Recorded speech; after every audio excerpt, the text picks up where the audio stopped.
Les femmes et l'armée. Une histoire aussi récente que millénaire. Récente car l'inclusion des femmes comme combattantes aux côtés des hommes s'est faite dans la plupart des pays occidentaux au cours du XXe siècle. C'est d'ailleurs totalement lié au débat sur le statut des femmes en tant que citoyennes. On a tous l'image de la Révolution française, du citoyen en armes qui défend sa patrie et qui relie, au moins depuis l'ère moderne, l'État à son peuple au travers de son armée. Mais c'est une histoire qui est aussi millénaire. Puisque si on parle de l'inclusion récente des femmes, il faut aussi parler de leur exclusion historique et des justifications pour cette exclusion. Certaines penseuses féministes pointent du doigt le fait que la construction des genres masculins et féminins s'est énormément faite en interaction avec la question militaire. Et après tout, c'est vrai que les qualités qu'on prête à la virilité sont celles qui sont associées au guerrier, et donc à l'homme. Bref, la guerre, c'est un laboratoire du genre. Et aujourd'hui, on va s'intéresser à un aspect particulier de ce laboratoire, qui est sa mise en discours.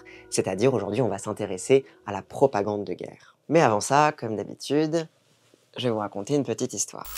Jessica Lynch est une soldate de l'armée américaine qui a servi comme soldat de première classe dans une unité de maintenance pendant la guerre d'Irak de 2003. Elle a été d'ailleurs une des premières prisonnières de guerre lors de ce conflit. Et son histoire est intéressante. Pas parce qu'elle serait particulièrement rocambolesque, mais parce qu'elle a fait l'objet d'une intense campagne de propagande de la part de l'armée états-unienne. Who this POW is, and her name is Jessica Lynch. Jessica Lynch. Jessica Lynch. Jessica Lynch. Commençons d'abord par les faits. Au début de la guerre, un convoi de l'armée états-unienne est pris en embuscade et touché par un tir de roquette. 11 soldats sont morts, Jessica Lynch en ressort grièvement blessée et souffre de multiples fractures. Elle est capturée, elle et tous ceux qui sont encore en vie, mais elle est envoyée dans l'hôpital de la ville de Nasiriyah pour y recevoir des soins. On est dans une zone de guerre et le médecin qui s'occupe d'elle n'a pas le sang qui corresponde à son groupe sanguin pour pouvoir la transfuser. Alors il va même jusqu'à aller prélever du sang dans sa propre famille pour pouvoir lui sauver la vie. Elle est soignée, mais elle est aussi gardée par les soldats. Elle est donc captive, mais également soignée. Quelques jours plus tard, alors que la bataille a gagné la ville de Nasiriyah, le personnel de l'hôpital essaye clandestinement d'en profiter pour la ramener auprès des siens, auprès de l'armée, pour qu'elle puisse recevoir de meilleurs soins que ce qu'elle peut obtenir dans un hôpital dans une zone de guerre. Mais en voyant l'ambulance s'approcher du checkpoint militaire, les soldats états-uniens ouvrent le feu et tirent sur l'ambulance. Et du coup, le personnel médical est contraint de rebrousser chemin et de ramener Jessica à l'hôpital. Oui, elle a failli se faire buter par ses propres camarades. Et le surlendemain, l'armée états-unienne lance un assaut bien musclé sur l'hôpital de Nasiriyah pour libérer Jessica Lynch, à grand renfort d'hélicos, d'explosions. Les soldats irakiens à ce stade, ils sont plus dans l'hôpital parce que y a la bataille en cours dans le reste de la ville et qu'il y a d'autres priorités. Et ça, les soldats états-uniens le savent, puisque au moment de l'assaut sur l'hôpital, leurs armes sont chargées à blanc, ce qui crée une scène totalement absurde. Un médecin qui était présent sur place témoigne. C'était comme dans un film hollywoodien. Ils hurlaient « Go, go, go !» avec des armes chargées à blanc et des bruits d'explosion. Ils ont fait de l'attaque américaine contre l'hôpital un show. Les armes sont chargées à blanc, mais tout est filmé.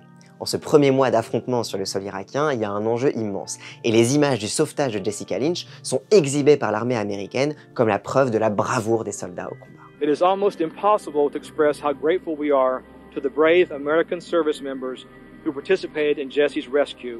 Mais alors attendez, elle était soignée, il y avait plus de soldats irakiens dans l'hôpital à ce stade, puisque il y avait la bataille en cours, le personnel de l'hôpital a même essayé de la ramener auprès des siens, donc pourquoi l'armée états-unienne a autant tenu à aller la sauver en grande pompe comme ça, avec les hélicos, les balles à blanc, etc.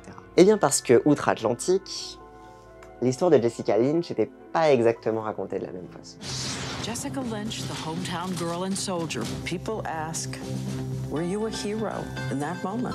En fait, dès la nouvelle de sa capture, et même après son sauvetage, entre guillemets, l'état-major de l'armée et les médias états-uniens ont énormément investi le discours politique d'image de Jessica Lynch. Le journaliste Christopher Hanson a même recensé 919 références à Jessica Lynch dans la presse états-unienne, ce qui dépasse largement les autres plus grands noms de cette guerre, comme le général Tommy Franks ou encore le vice-président états-unien Dick Cheney. Jessica Lynch était plus mentionnée dans la presse que le vice-président des États-Unis. Très clairement, elle a été érigée comme une idole, donc on même dirait comme symbole de l'invasion de l'Irak.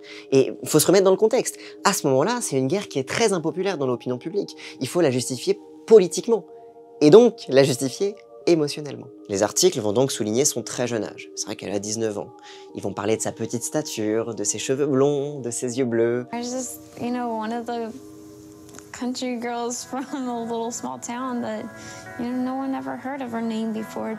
Ils vont parler du fait qu'elle vient d'une petite ville modeste de Virginie occidentale, et qu'en fait, elle a rejoint l'armée, pas pour combattre, pas pour faire carrière, mais pour pouvoir payer ses études et réaliser son rêve qui est en réalité de devenir institutrice et de travailler auprès des enfants. Et d'ailleurs, elle fait pas partie des bataillons de combat, elle fait partie des bataillons de maintenance. C'est pas une tueuse. Comment une jeune fille aussi innocente pourrait vouloir tuer? Et cette jeune fille si douce, si pure, mais qui sait ce que ces barbares peuvent bien lui faire? Torture, sexual assault, injuries. It was scary. It was so scary. En fait, les articles soulignent sa vulnérabilité précisément pour renforcer le sentiment d'urgence à agir. Et ce qui va d'autant plus renforcer ce discours médiatique, ça va être le témoignage d'un informateur sur place, un avocat irakien qui est présent dans l'hôpital et qui témoigne avoir vu un soldat irakien frapper la jeune femme. Alors, son témoignage fait le tour des médias et c'est la preuve définitive des mauvais traitements qu'elle subit. Alors la presse se met à spéculer, elle subirait des actes de torture, des actes de viol. Chaque heure qui passe est une heure supplémentaire où Jessica est en danger de mort. Et le témoignage de cet informateur sera aussi utilisé pour prouver que, regardez, il y a des bons Irakiens qui sont contents que les États-Unis viennent sauver leur pays. Ça justifie qu'on vienne chasser les méchants. Bon, les témoignages seraient un petit peu fragilisés quand Jessica dira qu'elle a aucun souvenir de s'être fait jamais frapper par un soldat irakien. From the time I woke up in that hospital, no one beat me, no one slapped me, no one... nothing. Mais ce qui compte avant tout, c'est la narration qui a été transmise aux médias à ce moment-là. Jessica est donc présentée comme une demoiselle en détresse, et en retour, les soldats irakiens sont eux survirilisés, présentés comme sexuellement dangereux, violents, sans pitié, dans un discours orientaliste assez classique finalement dans les médias et dans la culture populaire états-unienne de cette période.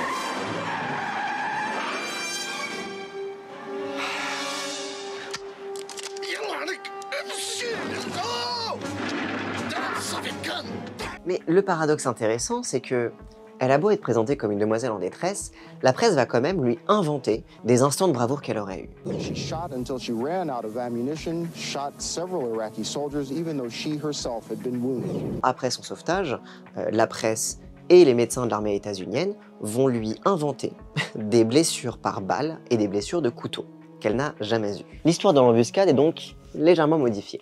Elle se serait vaillamment débattue pour ne pas être capturée vivante, prenant la vie de certains soldats ennemis au passage, essuyant des coups de feu jusqu'à un combat au corps à corps, jusqu'à ce que son arme tombe à court de munitions. I would have been the only one to have been able to say, yeah, I went down shooting, but I didn't. I did not. La réalité, elle est beaucoup moins glamour. Son âme s'était enrayée dès le début de l'embuscade, du coup, elle s'est mise à couvert en priant pour y réchapper et que les soldats ne la remarquent pas. You know, at that point, I just, what can I do? I just put my head down, I just prayed. Les blessures qu'elle a présentées, c'était que des fractures qui résultaient de l'accident de son véhicule. Mais cette histoire d'héroïsme qu'on va lui inventer, c'est un rôle un peu double, à la fois de montrer son héroïsme et projeter au travers elle l'héroïsme de l'armée états-unienne, mais aussi justifier que, son courage ne suffisant pas, seul un bataillon d'hommes forts pourrait la sauver. Femme soldate, oui, mais femme avant tout. Et pour ça, il faut se replonger dans le contexte. Le début des années 2000, c'est une période de débat intense sur la féminisation de l'armée états-unienne. Women in combat, a good idea or a dreadful idea. Michael? Pour vous donner un peu une idée de... en pleine guerre d'Irak, il y a un colonel à la retraite qui est devenu entre-temps journaliste conservateur, qui a écrit que plus de la moitié des femmes en service en Irak sont désormais enceintes. Dans le jargon, ça s'appelle une statistique sortie de son cul, mais ça vous donne une idée un petit peu de la teneur des discours à l'époque. Vraiment, les femmes, elles étaient bonnes qu'à être à la popote et à se faire engrosser. Les femmes étaient considérées comme beaucoup trop faibles pour combattre. On craignait que leur intégration dans l'armée ne risquait d'émasculer la première puissance mondiale, que ça allait baisser le moral des soldats. Et puis après tout, ce sont des filles, peut-être même des mères. Leur place n'est pas sur un champ de bataille, mais à la maison, à s'occuper de leurs enfants. Et si elles n'ont pas des enfants, elles feraient peut-être mieux d'y réfléchir et de s'y mettre tout de suite, au lieu de gâcher leur jeunesse à l'armée, là, avec les autres hommes, quoi, hein. Voilà, c'est pas pour elle, ça. And let me tell you, once they get this $1 million training to be a pilot, then when a nasty old war comes along, every one of them would have the right and option to say, well, hello, fellas, I'm just going to take 9 months out to be pregnant and another 3 months to have a baby, and you guys take care of the nasty fighting, and I'll see you all in a year. Tout ça pour vous dire que l'histoire que la presse raconte au sujet de Jessica Lynch marche sur un fil genré. C'est une femme soldate, preuve de la supériorité de l'Occident, qui reconnaît les femmes comme des citoyennes à part entière, contrairement à cet Orient machiste, rétrograde et musulman. Mais c'est aussi une femme perdue au milieu de cet Orient menaçant. symbole de la fragilité de l'Occident post-11 septembre 2001, soumis aux agressions étrangères. C'est une femme forte et héroïque qui se débat, preuve que l'intégration des femmes dans l'armée ne met pas du tout en danger les avancées militaires. Mais c'est aussi une femme prisonnière qu'il va falloir aller sauver. Preuve que l'intégration des femmes ralentit sacrément les avancées militaires sur le terrain. Et pourtant que je sache, c'est pas une question qu'on pose aux hommes. Rien que dans son embuscade, il y a au moins 6 hommes qui ont été faits prisonniers en même temps qu'elle. Et c'est pas non plus la première à faire l'objet d'une opération de sauvetage, qui, je le rappelle, aurait été totalement inutile si l'armée n'avait pas tiré sur une putain d'ambulance. Mais pour aller plus loin, la bonne santé des soldats hommes n'est pas non plus remise en question. Leur potentiel statut de père n'est jamais présenté comme une justification que faut pas qu'ils rentrent dans l'armée. Au contraire même, la figure du père soldat parti au front pour défendre ses enfants, c'est presque l'image d'Épinal du soldat patriotique. Aujourd'hui, avec Trump, c'est un truc qu'on observe énormément avec les personnes LGBT dans l'armée. C'est exactement le même discours sur les personnes trans, qui pose un danger de ralentissement de l'armée, qui pose un danger pour le moral des soldats, etc. etc. C'est toujours sur les minorités en fait qu'on va peser ça. Pourquoi? Parce qu'en fait, ces minorités-là remettent en question la contradiction genrée de la guerre, le contrat social militaire sur lequel reposent nos conceptions de la virilité et de la féminité. There are only 2 genders, male and female. Mais par-dessus tout, les hommes, on se doute jamais de leur pureté. Jessica a 19 ans, signe de son innocence, comme énormément de jeunes hommes qui s'enrôlent dans l'armée aux États-Unis. Jessica s'est enrôlée non pas pour tuer, mais pour payer ses études, preuve qu'elle n'était pas prédisposée à être au contact de la mort. Comme beaucoup de jeunes hommes qui n'ont pas les moyens de se payer l'université, qui, rappelons-le, coûte une blinde aux États-Unis, et s'enrôlent pour exactement les mêmes raisons. Tout ce qui est utilisé pour suggérer l'innocence de Lynch ne tient qu'à une seule chose, son genre. Mais pas que. Jessica est blonde et blanche.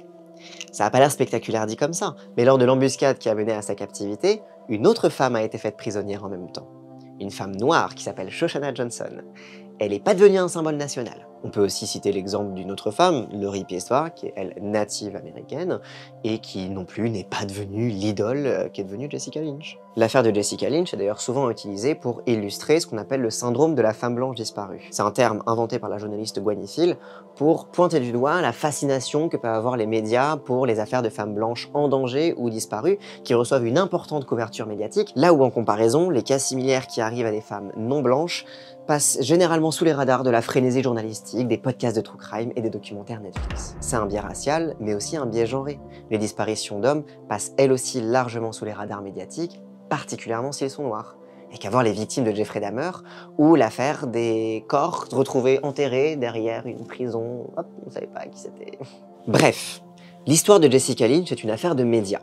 C'est une affaire racialement genrée, mais surtout, et pour les besoins de cette vidéo, c'est une affaire de propagande de guerre.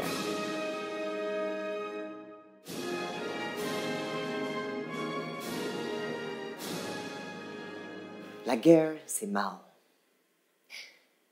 Mais parfois, il faut bien la faire. Ce n'est pas que je veux faire la guerre, mais c'est les autres. Ils ne veulent pas la paix.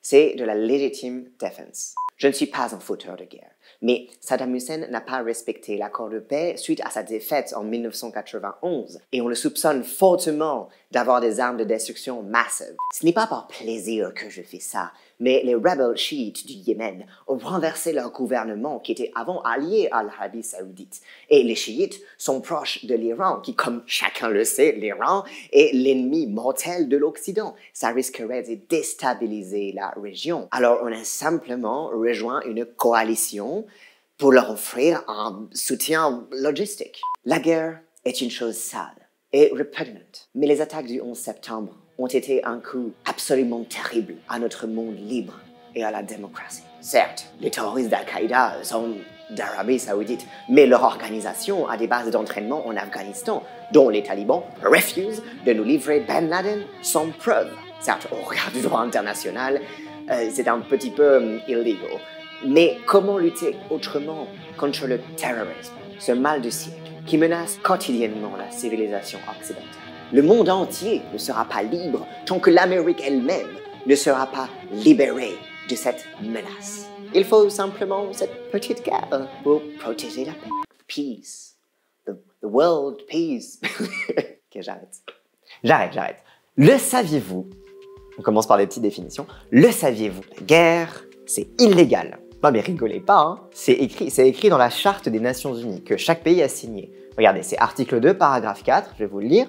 Les membres de l'organisation s'abstiennent, dans leurs relations internationales, de recourir à la menace ou à l'emploi de la force, soit contre l'intégrité territoriale ou l'indépendance politique de tout État, soit de toute autre manière incompatible avec les buts des Nations Unies. Bon, par contre, si le Conseil de sécurité des Nations Unies l'autorise, on peut faire la guerre. Ça s'appelle notamment une opération de maintien de la paix qui vise à mettre fin à une guerre qui est déjà en cours. Et puis, il y a aussi la légitime défense, individuelle ou collective. Ça veut dire que si quelqu'un t'agresse, ce qui est illégal, t'as le droit de te défendre, logiquement, ou alors de demander à un voisin de te donner un petit coup de main. Bah, c'est logique, parce que en théorie, les Nations Unies, c'est l'endroit où tu vas régler tes différends. Donc si t'es un peu en bif avec un autre pays, tu vas aux Nations Unies, t'en discutes, tu négocies, comme ça, on évite le fléau de la guerre qu'on est tous d'accord de dire que c'est pas bien. Bon, pourquoi je suis en train de vous faire mon pacifiste là-dessous là? Et bien parce qu'au cœur de ce petit jeu-là, de faire la guerre tout en disant que la guerre c'est mal et qu'on n'est pas content de la faire mais quand même qu'on n'a pas le choix, se situe en réalité le nœud du problème.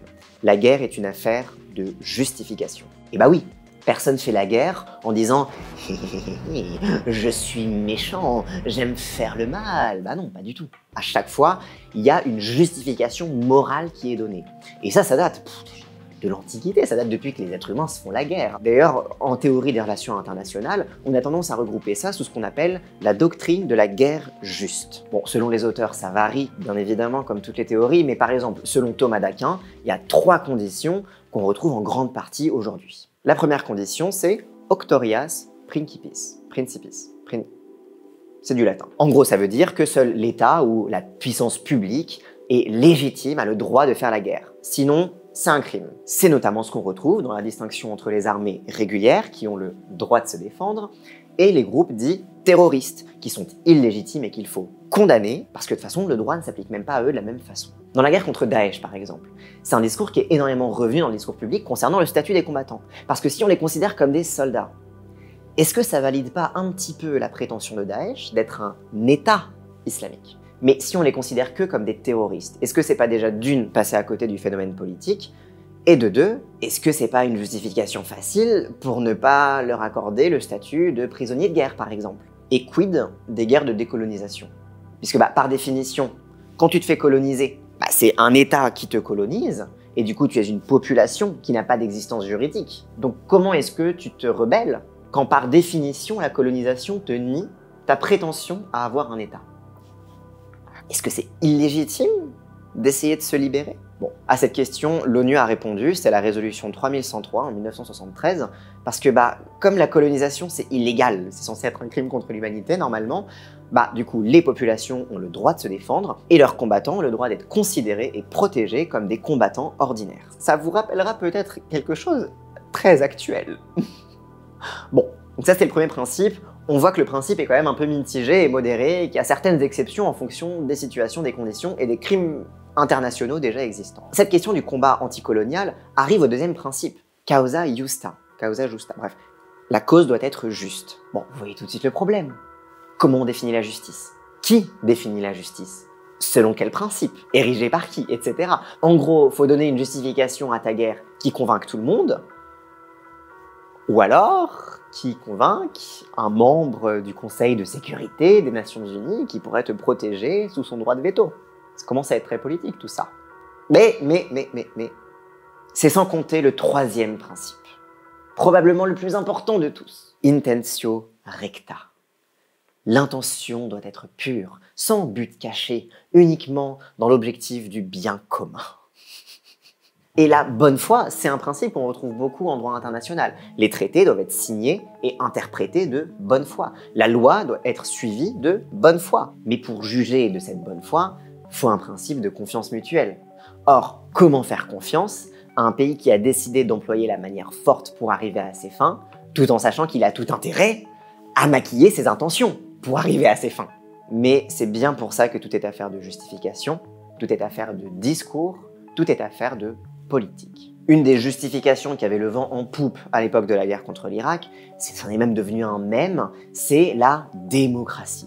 Vous savez, ce truc risible de « on bombarde les gens pour leur amener la démocratie. Écoute un petit peu de cette démocratie. » Non, mais parce qu'il y avait des gens qui avaient théorisé le truc, il y a des chercheurs qui ont cherché. Il y a une théorie qu'on appelle la théorie de la paix démocratique.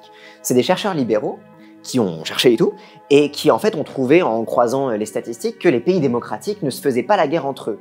Du coup, logiquement, ce qu'il faut faire, c'est répandre la démocratie partout dans le monde. Si tous les pays du monde sont démocratiques, il n'y aura plus jamais la guerre, ce sera la paix dans le monde. Ça paraît logique quand on entend ça comme ça. Le problème, c'est que du coup, les pays démocratiques, ça leur arrive de faire la guerre aux pays pas démocratiques. L'autre problème, c'est que c'est faux. Il y a des démocraties qui se font la guerre entre elles. Coucou, la guerre israélo-libanaise. Et puis, il n'y a pas que ça. Il y a des déstabilisations, il y a des coups d'État, il y a des guerres économiques qui, techniquement, ne sont pas des guerres avec des armées régulières, etc., mais qui ressemblent quand même vachement à l'emploi de la force pour atteindre des buts politiques. Ce qui est quand même pas très pacifique. Alors on peut résoudre le problème en foutant tout sous le tapis, en disant non mais en fait c'était pas des vraies démocraties. À partir du moment où ils ont fait la guerre aux autres, c'est que c'était pas des vraies démocraties. Mais du coup c'est quoi une vraie démocratie? Putain, encore un autre problème. Les définitions décidément. Alors comment on justifie la guerre? Parce que on est les gentils et eux sont les méchants. Parce que on ne peut qu'être les gentils et eux ne peuvent qu'être les méchants. Mais alors vous allez me dire, Cassandre, t'es bien gentille, de base on était en train de parler de Jessica Lynch. Quel rapport avec Jessica Lynch? Quel rapport avec le genre? Les chercheuses féministes en relations internationales ont énormément pointé du doigt le fait que, en politique, tout ce monde de justification et de discours, tout ça c'était traversé de discours et de narratives genrées. Déjà il y a l'idée selon laquelle la guerre c'est une affaire d'hommes. C'est une affaire de violence, c'est totalement à l'opposé des valeurs de douceur, de care, etc. qui sont assignées au genre féminin. Et ensuite, comme dans toute narrative, comme dans toute histoire, il y a des personnages. Et justement là-dedans, c'est le travail de la chercheuse Janelle Stein qui m'intéresse, parce qu'elle identifie notamment deux personnages dans la narrative genrée de la guerre. Il y a le guerrier juste et la belle âme. La belle âme. Le guerrier, il est juste parce qu'il fait la guerre, non pas pour faire le mal, mais pour protéger des femmes et des enfants innocentes. Le guerrier se sacrifie pour protéger l'innocence de la belle âme. Et cette narrative, c'est le cœur du discours patriarcal. Les femmes sont délicates parce qu'il faut les protéger. Elles sont maternelles parce qu'elles donnent naissance à nos futurs soldats. Vous remarquerez que dans la Marseillaise, ils viennent égorger nos fils et nos compagnes, pas nos filles. Les femmes sont innocentes parce que le crime de la guerre est trop lourd à porter. Elles sont innocentes pour protéger l'État, la patrie, la nation du crime de la guerre. Et le problème de tout ça, c'est que vous aurez remarqué, les femmes ont acquis une certaine égalité sociale depuis le temps. D'ailleurs, ça a posé un immense problème vis-à-vis de cette narrative de la belle âme. Aux États-Unis, alors que le mouvement pour le suffrage des femmes faisait rage, l'argument numéro 1 des antisuffragistes, c'était que si les femmes se mêlaient des affaires graves de la politique comme la guerre, cela corromprait la pureté de leur féminité.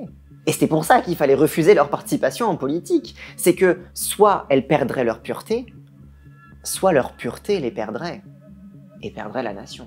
Cette question de la belle âme est cardinale pour comprendre l'affaire de Jessica Lynch. Comme le résume la chercheuse Laura Schoberg, la narrative de la belle âme peut se résumer par 3 points. Premier point, la différence fondamentale entre les hommes et les femmes en termes d'innocence et de pacifisme. Donc, les hommes, ils font les gros bras, ils sont guerriers, et les femmes sont douces, innocentes et pacifiques. L'essentialisme. Deuxième aspect, une séparation stricte entre la sphère du privé, qui est la place des femmes, et la sphère de la guerre, qui serait perdue si les femmes s'en mêlaient. Et enfin 3, et c'est là le truc le plus important pour comprendre l'affaire de Jessica Lynch, c'est l'utilisation de la féminité comme justification de la guerre ou comme justification de la lutte pour la paix. Alors comment on justifie une guerre? On fait donc la guerre pour se défendre face à une agression. La nation est nourricière, elle est douce, mais elle est aussi si faible. La voilà faite victime, son territoire violé. Il faut donc de toute urgence lui rendre sa virilité en la défendant grâce à des hommes courageux qui vont protéger l'honneur de leurs femmes. Et peut-être une fois la paix revenue, la nation redeviendra aussi accueillante qu'une mère. La mère-nation sauvée par la patrie. Féminiser la nation pour mieux justifier de la reviriliser, c'est tout le petit jeu habituel du genre et de la guerre. C'est pour ça que Jessica Lynch pose problème. Son statut de soldate, c'est un peu un grain de sable dans l'engrenage de la propagande de guerre. C'est donc pour ça qu'elle est présentée dans les médias avant tout au travers de son genre. Elle est jeune, naïve, elle ne voulait pas faire la guerre, mais avant tout payer ses études pour devenir institutrice. Toute seule dans ce pays barbare, elle court le risque d'être violée. Non pas par ses compatriotes de l'armée, bien que Le risque en réalité est bien plus grand, mais aux mains de ces brutes, ces sauvages, qui ne savent que souiller la pureté. C'est quelque chose qu'on retrouve absolument partout au sujet des femmes soldates. Par exemple, Sjoberg cite le cas de Sabrina Arman, une des femmes accusées de torture à la prison d'Abu Ghraib. Elle était présentée comme une femme prompte à aider les autres. Elle aidait les femmes irakiennes à préparer le repas et à remplir le frigo. Cette meuf posait tout sourire aux côtés des corps mutilés des prisonniers. Pareil pour Lindy England, autre femme soldate qui a dit qu'elle était un petit peu gênée de poser sur ses photos, que c'est ses supérieurs qui l'avaient encouragée, que après tout c'était pour miner le moral des Irakiens et qu'elle ne regrettait absolument pas la façon dont les prisonniers étaient traités. Vous vous doutez bien de pourquoi je vous montre pas les photos entières, mais le scandale de torture à la prison d'Abu Ghraib, c'était pas qu'une affaire d'hommes. Et pourtant, leur genre a été utilisé pour peindre par-dessus la criminelle de guerre l'image d'une femme qui n'avait surtout rien à faire là-dedans. Toute cette propagande de guerre autour de Jessica Lynch, ça vient aider à justifier la guerre. Ok, elle est jeune, naïve, fragile, mais c'est précisément pour ça qu'il fallait aller la sauver. Son sauvetage a nécessité un déploiement de moyens titanesque quand on sait qu'il n'y avait plus aucun soldat dans l'hôpital. Mais ce qui comptait avant tout, c'était le spectacle. Des caméras embarquées, des munitions à blanc, mais pour quand même faire piou-piou, comme dans les films. Des douzaines d'hélicos, des centaines de soldats. Jessica Lynch, c'était l'innocence de l'Amérique que l'on venait arracher de l'antre de l'ennemi, quel qu'en soit le prix. C'est une métaphore de cette guerre et de toutes les autres guerres menées au nom de la lutte contre le terrorisme. La disproportion, la vengeance, et au cœur de tout ça, la Libye millénaire du patriarcat. Une femme. Jessica Lynch est devenue une histoire, l'histoire de l'Amérique, celle d'un peuple brave, honnête et travailleur, qui se réalise par la conquête de terres inhospitalières. Un film beau et tragique, dont on sort de la séance remplie de la gravité du devoir. Le devoir d'étendre l'Empire, coûte que coûte. Forcément tout ça, vous vous en doutez, ça a un écho très actuel. L'utilisation des femmes dans la propagande de guerre, ça reste une constante dont les contenus évoluent aussi en fonction du contexte. L'histoire de Jessica Lynch, elle est typique du début des années 2000, où le discours patriarcal cherche à s'actualiser à l'aune des avancées récentes dans l'égalité femmes-hommes. Aujourd'hui, il devient de plus en plus ridicule de faire croire que les femmes n'ont rien à faire dans la guerre, même si, avec les récentes volontés de réforme de Trump, on risque d'y revenir assez vite. Mais l'utilisation reste. L'armée israélienne est connue pour son utilisation de mannequins et d'influenceuses sur TikTok et Instagram pour faire la pub d'une armée moderne, sexy et désirable. Et cette communication qui est largement critiquée sur Internet, c'est un peu la version outrancière du type de communication un petit peu plus Télérama, France Culture, New York Times. Israël aime à se présenter comme la seule démocratie du Moyen-Orient, ce qui vient justifier auprès des puissances occidentales tous les efforts militaires déployés pour écraser la population palestinienne en toute impunité. Ce n'est plus la construction d'un État suprémaciste avec tout le nettoyage ethnique que ça suppose, mais c'est la lutte de la démocratie contre l'obscurité. Quelque chose qui vient flatter les égos de nos médias libéraux. Ils sont un peu comme nous. Ils se battent pour nous. Et après tout, quelle meilleure échelle de calcul du degré de démocratie d'un pays que la place des femmes dans la société. C'est vrai qu'un des aspects d'une société démocratique se situe quand même dans la capacité à intégrer l'entièreté de la population à la décision politique. Est-ce qu'on peut vraiment parler d'un gouvernement du peuple, par le peuple, pour le peuple, si 50% de la population est exclue de la décision politique ? Sauf que le genre, c'est pas la seule ligne de division possible dans une société. On peut diviser une société par la race, par la caste ou par la classe, par la religion, voire même par tout ça à la fois. Globalement, on est assez imaginatif quand il s'agit de découper le pouvoir politique. Mais le fait de mettre les femmes en avant comme la preuve ultime du degré de démocratie dans une société, ça permet de masquer toutes les autres contradictions et de les réduire à une seule, la contradiction de genre. Une société n'est pas démocratique si elle exclut les femmes de la vie politique. Oui, mais elle ne l'est pas plus si elle en exclut les Noirs, les pauvres, les Palestiniens. Un Israël féministe n'est pas une démocratie si ce n'est pas l'état de tous ses citoyens. Les femmes sont donc utilisées comme un bouclier rhétorique face à celles et ceux qui condamnent la violence de pays qui se prétendent pourtant démocratiques. C'est ça le cliché des États-Unis qui vont répandre la démocratie à coups de bombes et de déstabilisation durable de régions entières. Et ces clichés des bombes qui deviennent magiquement progressistes dès lors que c'est une femme qui les largue. Alors on a vu fleurir des articles qui glorifient le combat des femmes dans l'armée israélienne à Gaza, avec des citations comme « L'armée a besoin de nous, donc nous sommes là ». Ou encore « Les femmes contribuent à la sécurité, elles ne la réduisent pas ». Et enfin, j'espère vraiment que le fait que nous soyons là signifie que dans 20 ans, mes enfants n'auront pas à y être. Ces 3 citations que je viens de vous lire viennent d'un article du New York Times sur les femmes israéliennes engagées dans la guerre contre Gaza. Et en fait, on y retrouve les mêmes thèmes que ceux pour Jessica Lynch. le patriotisme comme condition de l'intégration des femmes, les débats sur le potentiel danger ou non des femmes vis-à-vis de la sécurité militaire, et enfin la mise en avant des femmes comme des futures mères. Ici, justifier la destruction d'un peuple au nom des enfants à naître. Peu importe que ces femmes participent activement à des massacres qui privent d'autres femmes d'accès à des protections hygiéniques, à l'eau, à l'électricité, aux soins, à tout ce qui permet finalement de s'occuper de leurs enfants. Peu importe que les femmes palestiniennes, depuis des décennies, font état d'harcèlement sexuel, d'attouchement, de viol dans les mains de l'armée d'occupation, que ce soit dans les checkpoints, dans les prisons ou pendant les raids militaires. Peu importe l'omniprésence de l'humiliation des femmes par leur genre, peu importe l'emploi de cette humiliation pour viser le peuple tout entier, viser les hommes en salissant leurs femmes. Mais surtout dans le cas d'Israël, les femmes ont un double rôle patriotique en tant que futures mères, celle du peuplement. Elles sont doublement au front, pour expulser les Palestiniennes, et pour remplacer leur ventre. D'aucuns pourraient même qualifier ça de réarmement démographique. Et tout ça s'inscrit, malgré les contradictions flagrantes, dans la propagande de l'État d'Israël qui se présente comme le bastion occidental, moderne et progressiste, dans la tourmente d'une région arabe sous-développée et rétrograde, un phare dans les ténèbres. Dans la propagande de guerre moderne, les femmes ne sont plus autant infantilisées et décrites comme naïves, même s'il en existe encore beaucoup de cas. Elles sont sexualisées, montrées comme fortes, empouvoirées. Elles portent chevillée au corps la supériorité morale de l'Occident au travers de l'instrumentalisation du féminisme, ou plutôt d'une vague cause des femmes, qui n'a plus grand-chose des contenus politiques du féminisme, qui est plutôt antimilitariste. Elles s'opposent à des femmes qui portent le voile, qui sont anonymes, pauvres, des mères, des filles, qui sont toutes enchaînées à la domination de leurs terroristes de mari, contrairement à elles, qui sont indépendantes. Elles incarnent le contraste entre la civilisation et la barbarie. Et la civilisation, elle doit être baisable, mais baisable, donc violable. Le paradoxe entre puissance et vulnérabilité reste au cœur de la propagande genrée de la guerre. De quoi on parle quand on parle des femmes dans la guerre? On parle quasiment jamais d'elles, mais de ce qu'elles représentent pour la puissance et pour la nation. Les massacres du 7 octobre ont été décrits ici et là comme un féminicide de masse. Mais il n'y a pas aussi un nombre massif de femmes qui sont mortes et continuent de mourir encore dans le génocide en cours en Palestine? C'est comme si leur existence avait été lavée. Après tout, on tue des animaux ici, pas des femmes. Ce qui se joue dans la propagande genrée de la guerre, c'est la définition même de ce qu'est une femme. C'est le maintien de frontières rigides entre les genres, à l'image des frontières rigides de l'État. C'est la militarisation du corps des femmes, et donc la privation de leur autonomie.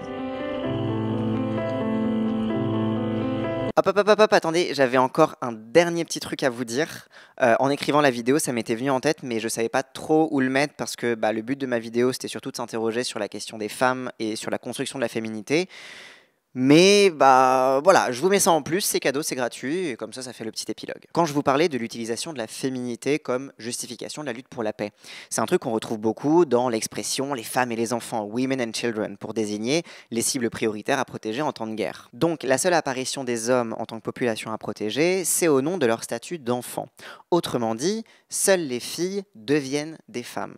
Les garçons, eux, deviennent des soldats ou des terroristes. Et si on y réfléchit différemment, si on retourne la logique, les filles ne peuvent que devenir des femmes, et donc les garçons ne peuvent que devenir des terroristes. Et d'ailleurs, dans les territoires occupés, Israël considère les Palestiniens comme majeurs à partir de l'âge de 16 ans, contre 18 ans pour les citoyens israéliens. Ce qui est donc bien pratique pour pouvoir enfermer, torturer, humilier arbitrairement toute une nouvelle génération d'enfants palestiniens et en fait leur apprendre la violence, la graver dans leur chair dès le plus jeune âge. Après tout, on n'a pas le luxe d'être un enfant innocent quand on vit dans un territoire colonisé, occupé, bombardé depuis littéralement son enfance.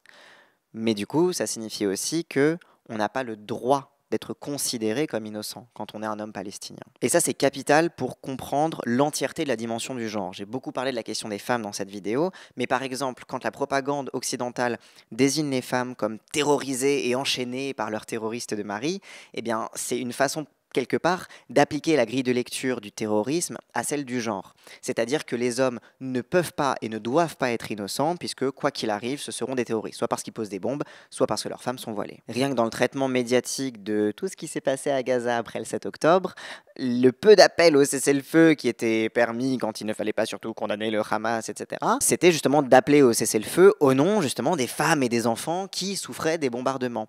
Mais en fait, vous croyez quoi? Que tous les hommes, ils étaient en mode dans les tranchées, à combattre, en mode Première Guerre mondiale, que tous les hommes étaient au front?